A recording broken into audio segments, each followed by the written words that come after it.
coming slowly to the end. What should we all learn from this crisis? We have done a study in 42 countries, but we also have done some youth studies. So we asked them what we should learn.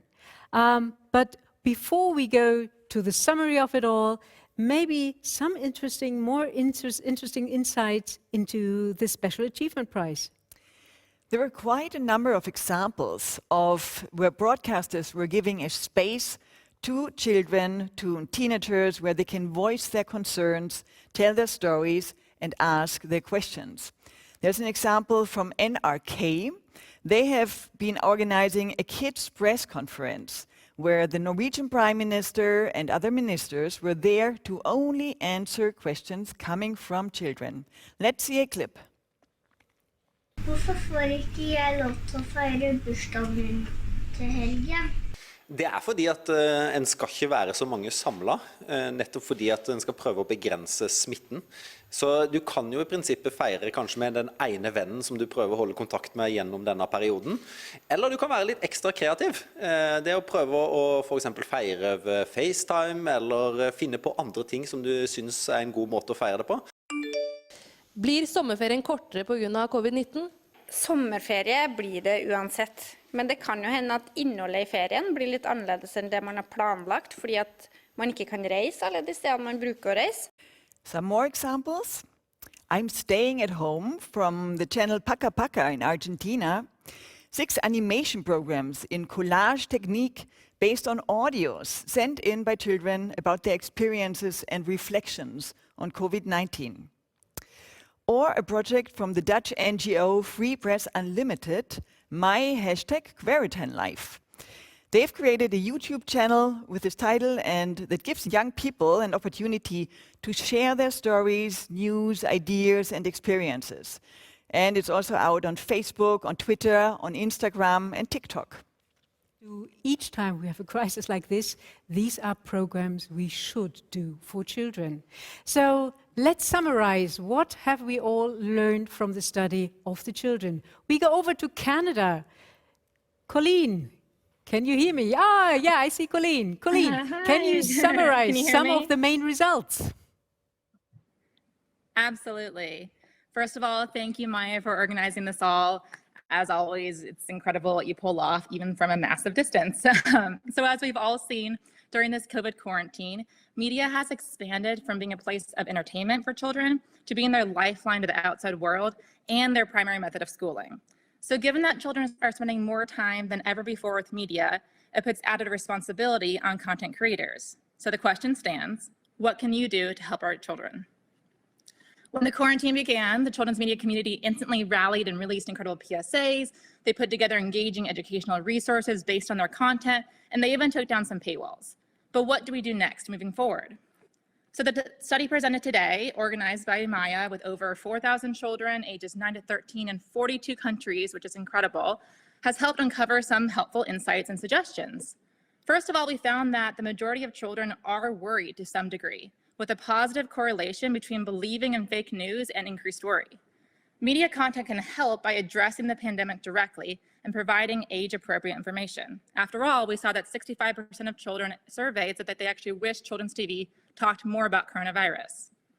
In terms of where children are consuming media content, we found that TV was the platform that had increased the most during quarantine, and that kids were using TV and YouTube to help them relax from the stress of the pandemic. They were also using TV to alleviate boredom, to escape from what's going on in the world, and to feel less sad and lonely.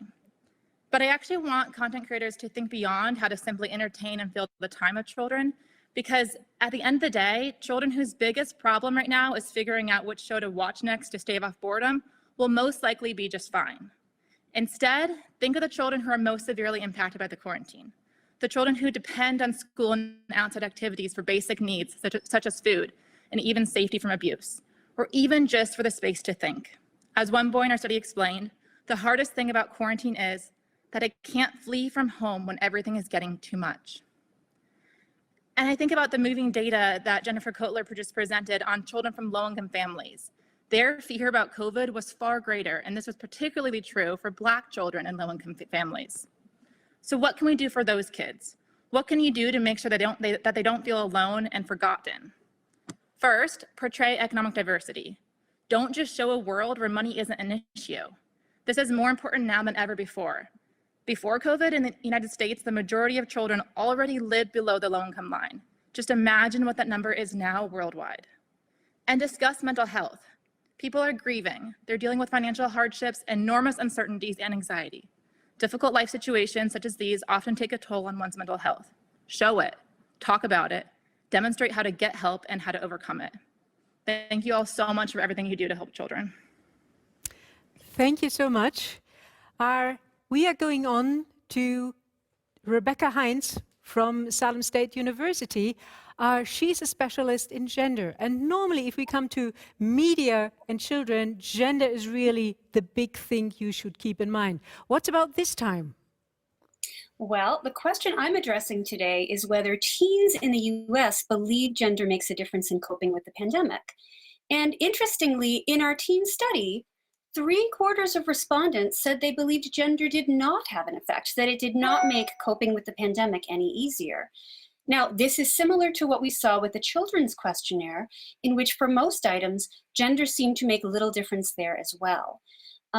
But when we examined who responded in what way, we did notice that in that 25% of respondents who found there was a difference, boys were more likely than girls to believe gender might make a difference.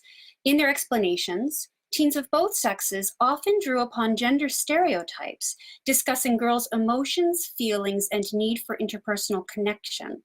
But when boys explained why they felt that boys had it easier, we noticed a pattern. They described video games as boys' media, and they reported that access to video games and through these games their friends might make it easier for boys to cope with the pandemic. Some of the quotes they offered included things like, "The majority of boys communicate already through video games, so we already have an online platform. I'm still talking to my friends over video games, and girls don't generally play video games. And I think it is easier for boys because generally we love to play video games online anyway, and this gives us an opportunity to do so." Now, this does relate to our children's questionnaire, in which one area where media use now showed patterns according to gender was increased was use of video games among boys in the US. So if we step back from the survey itself, these findings do relate to pervasive biases that persist in the US, which result in the marketing of certain activities, interests, and topics according to gender stereotypes. Additionally, we have to bear in mind that sexual harassment frequently occurs in the types of multiplayer gaming environments that boys seem to favor. This is a problem that would make video game environments feel like less of a safe haven for girls during a time of crisis such as COVID-19, and it might help explain the gender differential related to video game use observed in our data. From this, we would recommend at a minimum that those in the children's culture industries continue their work to disrupt gender stereotypes and to make gaming environments more inclusive of and friendly towards girls. Thank you. Thank you.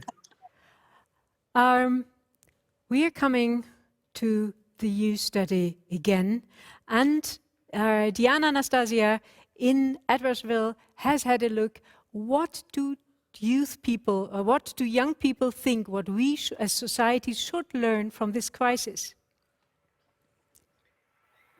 As you have heard from my research colleagues worldwide, the lockdown has had a huge impact on children and youth, with negative as well as positive aspects. There have been some dangers related to the lockdown, particularly for the most vulnerable of children, as you have heard from several researchers, and specifically because for many children, home is not a safe place. On my slide that you can see right now, you can find examples of how poverty impacts children during COVID-19. Media reports of families spending tens of hours in car lines just to get food, or a teenage girl having to stand with her device in hand next to a McDonald's so she could get free internet to take an online test. So overall, There are opportunities for children and youth during the lockdown, but opportunities have been unequal. To evaluate opportunities available, we have asked in our survey what children have learned. Here are US children's voices organized thematically. US children consider that during the pandemic, they have acquired some life skills: cooking, baking, embroidery, planting. Also, some organizing skills, goal setting, making schedules. Children also report to have learned better the value of family time. Here is a quote: "Spending one-on-one time with my mom has brought us closer." Children also report to have changed their socialization skills. Here is another quote: "I have realized who cares." Children have improved their resource finding skills, for example, for online materials or even biking routes. And importantly, children have refined their critical thinking skills. And in our survey, children have made quite astute social observations, such as, "I am very fortunate," or "I've learned that some of my friends don't have the best home lives," or "We should not protect big corporations and billionaires while most live paycheck to paycheck." So, getting back to opportunities related to the lockdown, a key opportunity is that children can discover themselves and the world. On this slide, you can find several resources for online learning and virtual civic engagement, such as programs from Save the Children or Model UN at Home, observe the at home part. Such resources help children reflect on who they are and how they would like the world to be. In our study, we also asked children and youth to tell us, based on their lockdown experiences, what they think we should change in the world and why. Here are their voices, again organized thematically. We had many US youth responses focused on environmental justice, a cleaner planet, clean energy, clean air, clean water. Here is an example from a 14-year-old girl. What should we change? Have less pollution. Why? We are the ecosystem's virus and we are demolishing it. And actually, this idea that we are the virus appeared in several quotes from children. Additionally, a majority of our youth respondents focused on economic justice, such as taxes for the mega rich, increased income for working class people, accessible healthcare, paid sick leave, free internet. Here is an example from a 16-year-old boy. We should be a better social safety net in crisis. Another aspect children in our study focused on is social and community justice and fairness. All inequalities should be addressed, stated a 17-year-old girl. Political and civic engagement and justice is our next concern that we identified in kids.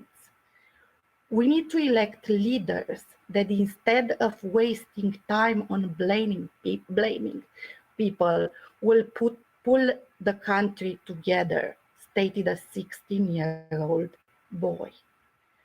One last aspect that is essential for media professionals worldwide is information and media transparency and fairness. What should we change? Fact-checking in media before release, stated a 17-year-old girl. Why? Because facts matter.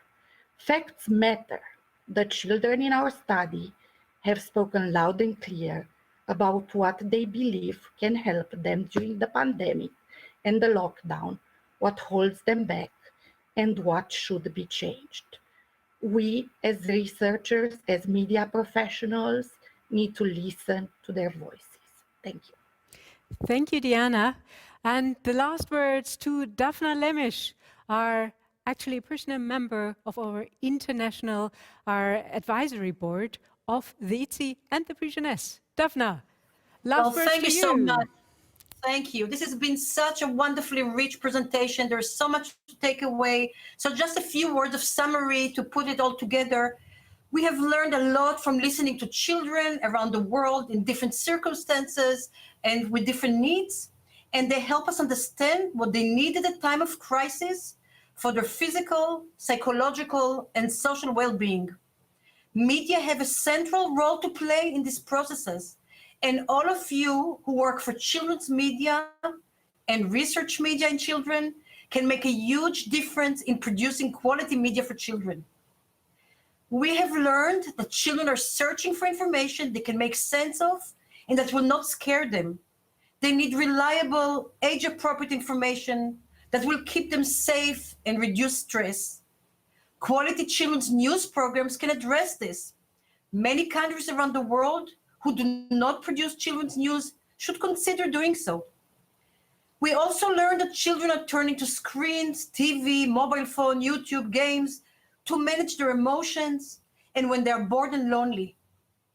This provides a great opportunity to offer them content that will enrich their lives, inspire their imagination, and offer them hope for a positive future beyond the present challenges and difficulties.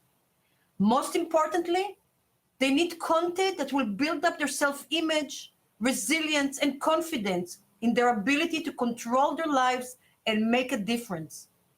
This is particularly important given the growing rates of children's depression, anxiety, and mental illness that many societies are experiencing in recent years. Quality media content can help do that. And lastly, we need to help facilitate their connections with other children who are facing similar or different issues, even if they're across the ocean in different cultures. Not feeling alone in the world is not only about being able to Zoom or WhatsApp with friends. It is also about discovering that all over the world, there are children who have challenges to overcome, and that we can all learn from each other and feel connected beyond our individual circumstances. That while we're physically apart, we're still together as part of the globe. Quality media for children can play a leading role in this. Thank you so much. Thank you, Daphna, for this beautiful last words. And so for us, it's only to say thank you to everybody who made this study possible. Thank you to everybody here in the studio who made it possible that researchers could have a professional setting. And if you want to read what we have said today, you find it online in our television. So thank you for listening to us. Thank you for being engaged for children, because we are separated by crisis, but we are together in commitment for children. Thank you very much. Enjoy the PJI20.